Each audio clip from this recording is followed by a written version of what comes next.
What happens when your family thinks that you're too Western and they send you on a one-way ticket to a Muslim country or any third world country? Stick around to this and I will share my story because this actually has happened to me twice, and I will share some solutions and things that I wish I did back then, which were not available to me, but is available to people right now. But before we get started, let me quickly introduce myself. My name is Aaliyah. I'm a life coach, a mental health coach, and an eating disorders recovery coach. And on this channel, we will be talking about eating disorder recovery slash diet recovery, especially in a plus size body. We're going to be talking about various traumas. We're going to talk about religious trauma, sexual trauma, cultural trauma, as we're going to be talking about today, about this whole cultural indoctrination. And I'm going to give you easy to implement tips and solutions so you can heal your heart and rewrite your story. If you'd like to work with me one on one or have a free 15-minute consultation, I will leave my email down below. Thank you. All right, y'all. As y'all know, I say this in every video. I have my notebook. I will be looking down to make sure I do not miss anything. And I also want to just say that this particular video is a little difficult for me to do because a lot of very crappy memories, but I also feel like this is important to share because I know there's a lot of people, especially Muslims, who are in this situation. And what gave me motivation to share this was some videos I saw in the ex-Muslims of North America. I'm probably going to be tagging them in the description box because they gave me the motivation to speak out on this because this happens a lot, especially in extreme religion and within the Muslim community. So, like I said, I'll provide some tips and some resources and things that I wish that I had known. But first, let me just share my story because, again, this happened to me two times. I was actually shipped to Egypt twice. The first time I was 14 years old, the second time I was 25 years old. All right. So the first time I was 14 years old, I think I was in the eighth grade. And what had happened is, like I said, I grew up in this toxic, dysfunctional family. Life just sucked. And at that time, we had moved a lot. Like, I think a total of 17 times we had moved. So, this particular move, by the time I was in eighth grade, was like the eighth or ninth move. So, I was constantly switching schools as well. And back then, we didn't have cell phones and stuff, so I really couldn't keep in contact with people. So, I lost a lot of people's like contact information when I moved all those times. Um, so the first time, like I said, I was in this new school and the people just straight up did not like me. The teachers did not like me. The students did not like me. I was alone. I was isolated. I was bullied. I was made fun of. I was ridiculed. And um, it came to a point where I defended myself because when I tried to tell my family at home what was going on, they dismissed me. And then at one point, I tried to tell, the teachers and the principal and stuff as to what was going on, and I was dismissed. And so at one point, I did cause trouble and, defended myself. And of course, as a result, I got in trouble, which makes no sense if you're defending yourself. But anywho's, I got in trouble multiple times. There was this one particular time where I forgot to do an assignment for my literature class. I just completely forgot. And I had to get a signature from my mom because I forgot to do the assignment. I begged and pleaded the teacher to please give me some other punishment, like a detention. Heck, I'll clean the school, I'll clean the toilets, like give me anything, extra assignments, because I did not want to get her signature because I already knew what was gonna happen. And this teacher was adamant that I had to go get, her signature. And I ended up forging her signature. The teacher knew that I forged her signature, called my parents, and basically my mom and sister were there the next day and withdrew me out of school. Back then, I don't know how it works right now if you withdraw out of school, but it was a piece of paper and you had to get each teacher's signature to let them know that you are withdrawing out of the school. And so I went to this particular teacher who called my mom, and I could tell she was very remorseful and very, very sorry. And she kept apologizing to me. But the damage was done by then. And I didn't really say anything to her. And I just got her signature and left. And at the time, my mom and sister were telling, the educators that they were not going to put me in school, that they basically wanted to basically trap me in the house and basically be like this domesticated housewife and marry me off. And of course, thankfully, we live in the United States, that's illegal. And they had told them that, and I don't know what happened after that, but before I knew it, I was off to Egypt. A one-way ticket to Egypt. And I had stayed the first time, I think, about 8 or 9 months. Relatives were really happy to see us at that time because, my mom hardly visits Egypt, but she never told them the truth as to why we really came is because of that. And during that time, I was trapped, I was controlled, I could not, I couldn't do anything. And they had sent me to this like Arabic school, but the Arabic school was really hard because I didn't understand a word.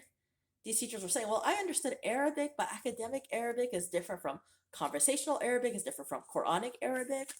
It's all different dialects, and I didn't understand what was going on. And of course, I was made fun of and bullied even further because look at you, like you look like an Arab, obviously, but how do you not understand Arabic? And it's like, dude, I didn't grow up in, this environment, and I was taught just conversational Arabic. I wasn't taught like the formal standard Arabic. I think they call it Arabi Fusha.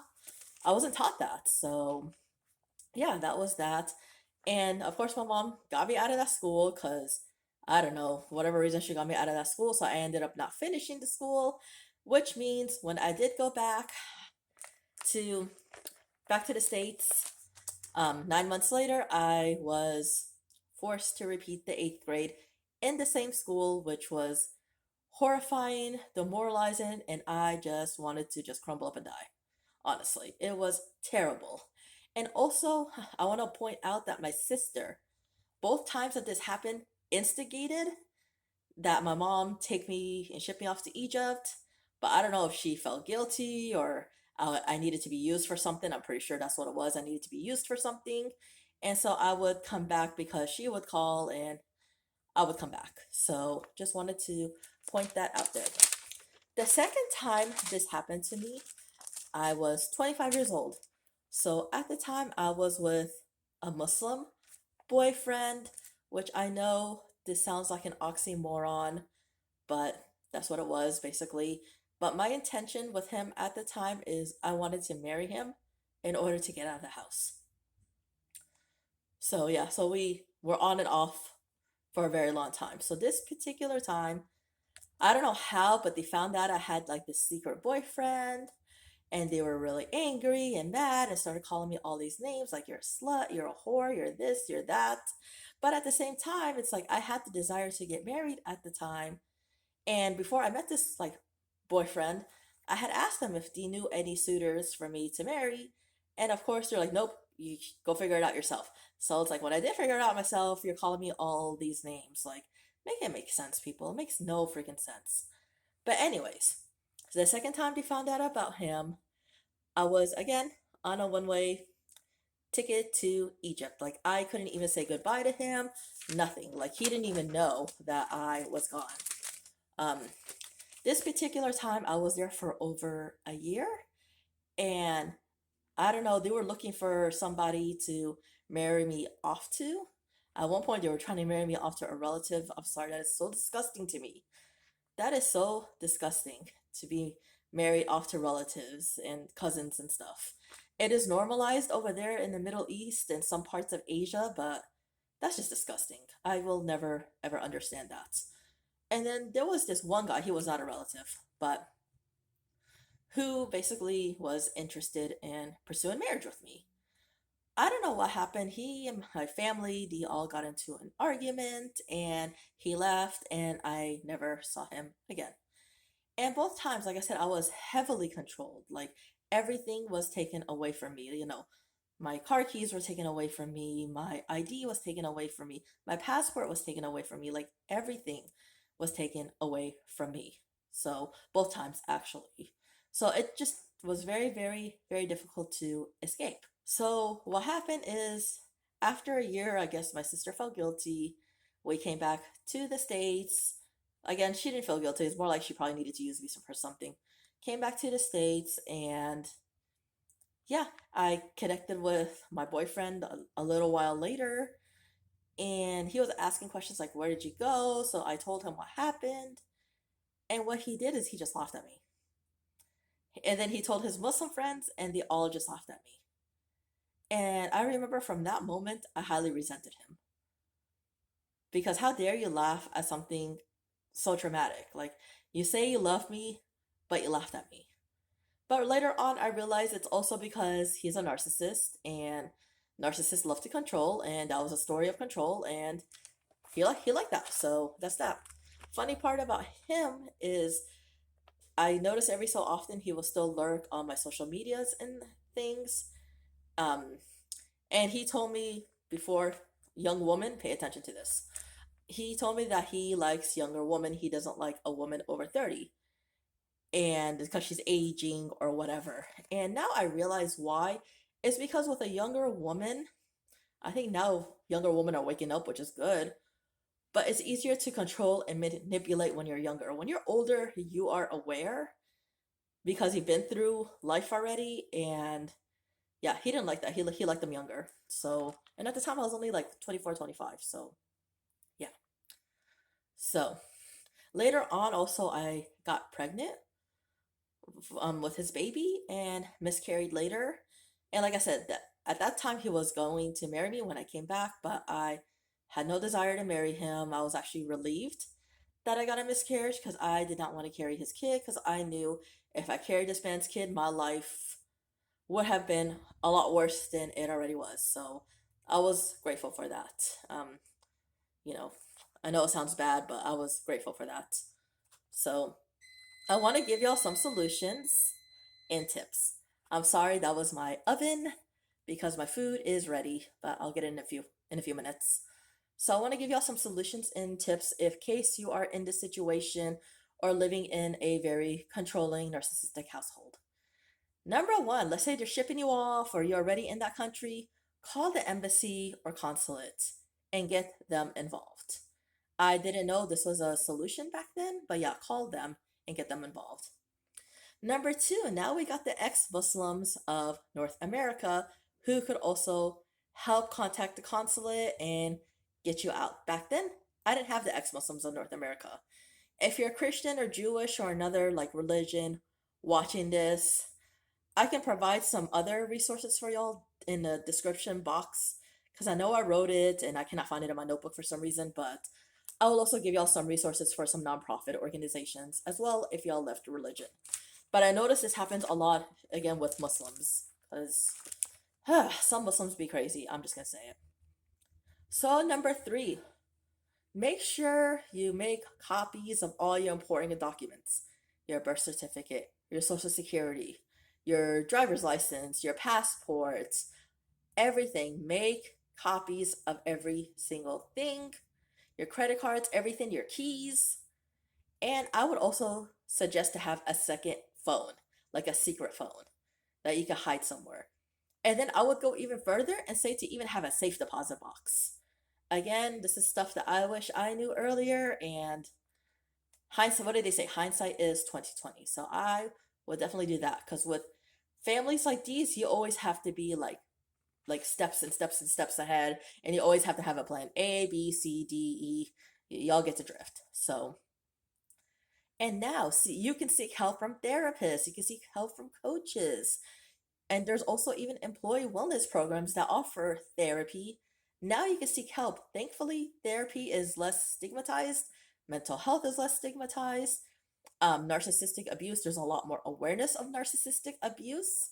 So now it's a lot easier to get help. When, like I said, when I tried to get help, I was dismissed by everybody. Also, if you need to, if your life's in danger, escalate to the authorities. Call 911, escalate to the authorities. Do what it is that you gotta do in order to protect yourself. And hey, if you gotta get a restraining order, do that as well. Okay? So, like I said, when you are in a controlling, narcissistic household like I was for many years, you suffered an abuse, it really breaks your spirit. It really breaks your spirit, and you feel helpless and defenseless, especially if you're trying to get out and they make it really difficult for you to get out. But just know that right now, thankfully, with the internet, we have solutions. And there's a lot of people who have gone through this and there's solutions to everything right now. So thank goodness for the internet and thank goodness for organizations like, the ex Muslims of North America. Everything now has a solution. I was not able to get help back then. I believe I had, guardian angels protecting me, like in my life, because yeah, my life was crazy. But seriously, if you are in this situation or you know that you are gonna be going to another country because your family is crazy, please take all the steps that I've mentioned because I would have definitely done that when I was younger. And also, something I would have done when I was younger too is emancipation. I definitely would have emancipated my family if I had known that was an option because they were not parents. In my opinion, they're demons. They're demons in like human form. That's what I think they are. They're terrible people and um with narcissists don't like you. They absolutely hate you and see you as a threat. So yeah, take the steps that I've suggested. Try to get out and have your own life because ultimately that is the solution to really getting away from them and healing. But anyways, I hope y'all enjoyed this video. Please comment, like, and share if you went through something similar. Please let me know in the comment section down below. Of course, if you are comfortable sharing. And let me know if this was helpful. Thank y'all so much. I love y'all. Bye.